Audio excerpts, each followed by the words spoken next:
Hey guys, welcome to the second episode in the long-awaited series of the Road to Glory with England on Football Manager 2011. So we're going to pick up right where we last left off, and that was going into 2011 itself.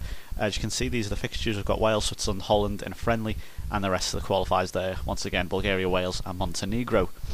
So we're just going to jump straight into this one here. Can be a bit more relaxed for you guys now that I'm actually not doing this for, or at least I'm not going to be doing it for Machinima, so it'll be a little bit more personal. The lineup here, then, as you can see, for Wales away, Connor Wickham gets a start. Decided to bring him in. Now, of course, this is start this game without the patch, or just any patch for that matter. So this is going on last year's database, of course. And as you can see here, he still plays for Ipswich.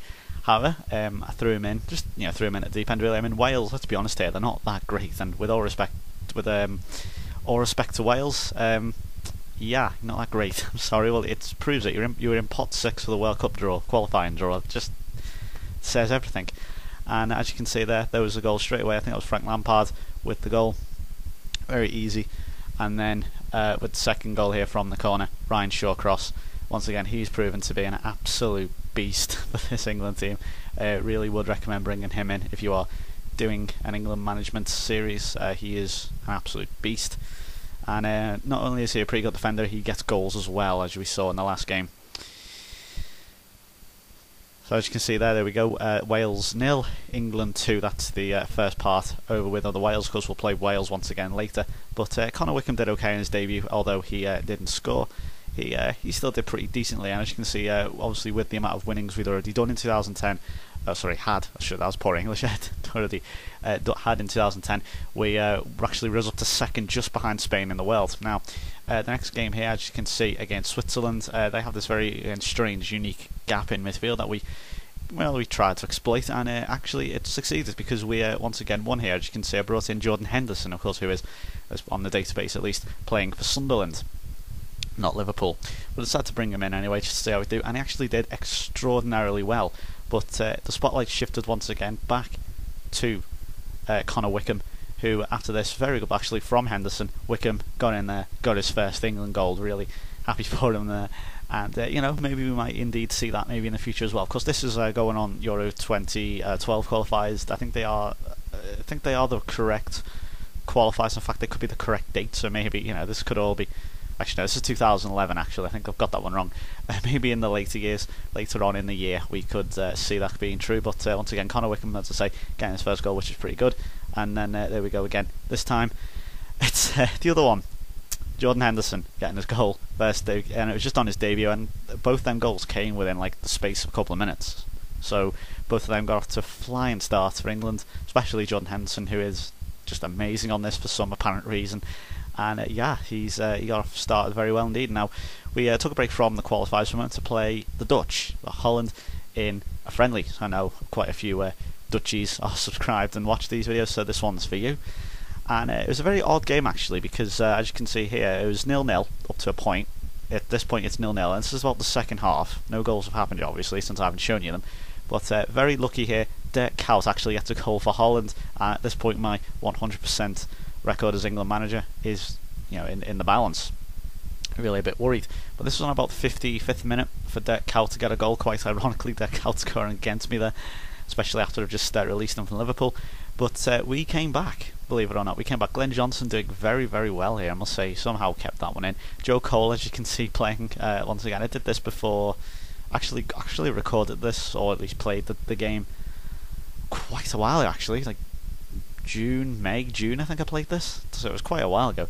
This, of course, just as Joe Cole, I think he scored in like that 5-0 against Birmingham or something at Anfield, so he was a bit, his reputation was a little bit better. But Jermaine Defoe there getting a goal now. You saw there, you may have seen Wesley Sneijder. Now, he stayed on the floor.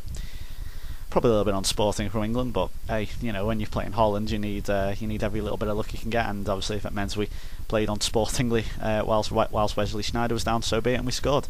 And speaking of goal, there's another one. Once again, Ryan Shawcross with a goal. That was in like the 88th minute, and we actually went on to win 2-1 against Holland. Admittedly, it was at Wembley, but England went on and won. I can't fault them. My 100% record continued, and I was very, very happy. And with that meant our world ranking position actually went to number 1. So at this point now, at least of this now, we are number 1 in the world. I know, I can't believe it. I had it absolutely outstanding. Next game then, back to the qualifiers, was against Bulgaria. Again, I think it's a real life one. Playing away this time. See, we're in the red kit here, and we've got a cross in, and once again it's another goal. Cannot fault them at all at the moment. Absolutely unbelievable. Just goals just keep flying in and flying in, and you know, we actually once again went on to win this. As you can see, I was in Bulgaria. I mean, you're never really going to score, let's be honest. I mean, they were never really going to score. They were never going to really open much of a threat. But there was a surprise package indeed. Wayne Bridge getting a goal. I actually brought him in because most of my defenders, I think, either injured or something. But I decided to bring him on anyway, and he scored. But so we went on Bulgaria. At this point, we're easily qualified. But we've got 2 games left, and that's the first one here against Wales. And this time I decided to bring in Andy Carroll, of course, who is at Newcastle, quite ironically still say on the database. This is quite an old database now, but you know what, I don't care. I'm just going to keep playing it. It's about England, and that's all that matters. It's quite old, and I've been doing this one since the start. But once again, goal against Wales, and obviously Wayne Rooney has to score this one.